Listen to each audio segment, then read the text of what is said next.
Welcome back everyone. बात करेंगे बंधन बैंक शेयर के बारे में।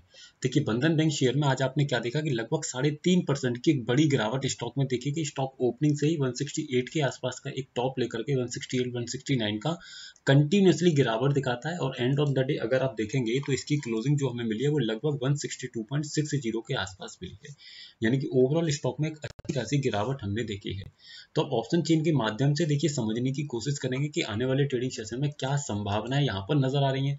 तो जब ऑप्शन चेन पर आप आएंगे तो यहाँ पर आपको एक चीज तो सबसे पहले समझ लेनी चाहिए कि अगर आप पोजिशनली खरीदारी के बारे में सोच रहे हैं तो उसके लिए तो आंसर रहेगा नो। यानी कि पोजिशनली खरीदारी इसमें नहीं कर सकते। क्यों? क्योंकि स्टॉक का जो सपोर्ट बना हुआ है ओआई के कारण काफी ओटीएम में है। अगर मैं देखने की कोशिश करूंगा तो मेरा सपोर्ट बना हुआ है एट 150। ऐसे केस में अगर जहां खड़ा है स्टॉक में वहां से खरीदारी के बारे में सोचूंगा तो वो मेरे लिए सबसे बड़ी बेवकूफी होगी, सबसे बड़ी मेरी गलती रहेगी। क्यों? क्योंकि स्टॉक के अंदर क्षमता है कि जहां खड़ा है वहां से 10 रुपए नीचे की तरफ का मोमेंटम अभी दिखा दे, 10 से 12 रुपए। इसीलिए फिलहाल फिलहाल के लिए मुझे पोजिशनली खरीदारी तो नहीं करनी, लेकिन इंट्राडे के ट्रेंड को मैं डेफिनेटली समझने की यहाँ पर कोशिश कर सकता हूँ। देखिए किस तरीके से आप समझेंगे, समझने की कोशिश कीजिए। रेजिस्टेंस को अगर आप देखेंगे तो मेरा रेजिस्टेंस बना हुआ है एट 170। 170 पर जब मेरा रेजिस्टेंस है तो 170 से ये नीचे की तरफ प्रेशर क्रिएट कर रहा है अच्छा खासा। कौन सी स्ट्राइक प्रेशर? 165 पर, जो कि है 85% का। सिमिलियर वॉल्यूम का भी प्रेशर आज के ट्रेडिंग सेशन में रेजिस्टेंस की तरफ से देखने को मिला, यानी कि 165 पर मॉर्निंग से ही ये प्रेशर बना रहा, जिसके कारण आपने देखा कि स्टॉक 169 यानी कि ओपनिंग तो और ऊपर होती है। यानी कि रेजिस्टेंस मेरा कहाँ है? रेजिस्टेंस मेरा 170 और 170 से 165 पर प्रेशर, और स्टॉक मुझे अगर 169 पर मिल जाए तो एक चीज बताइए, क्या ये मेरे लिए अपॉर्चुनिटी नहीं है इसको बेचने की? क्योंकि स्टॉक का रेजिस्टेंस 170 और नीचे की तरफ उसको खींचने की कोशिश यानी कि 165 की तरफ, तो ऐसे केस में मेरे लिए प्लस पॉइंट है। और कहां तक गिरेगा? जहां स्टॉक का सपोर्ट होगा।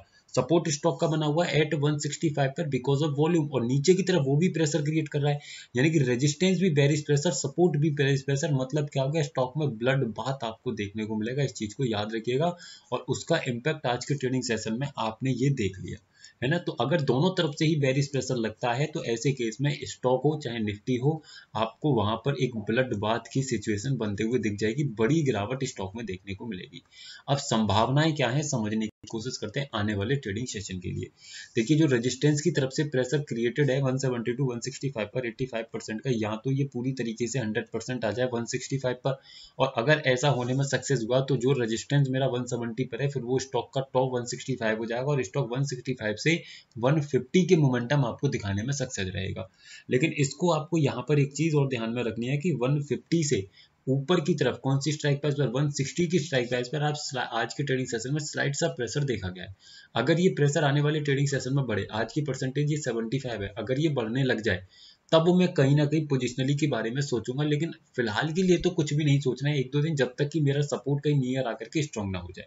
इंट्राडे में आपको वॉल्यूम को लेकर के चलना पड़ेगा। वॉल्यूम के कारण अपने सपोर्ट एंड रेजिस्टेंस को समझते हुए लेवल्स को मैनेज करके चलना पड़ेगा। आई होप आप समझे होंगे। वीडियो सिर्फ एजुकेशनल पर्पज, जैसा किसी भी तरीके की बाइंग, सेलिंग या होल्डिंग की सलाह आपको नहीं दी जा रही है।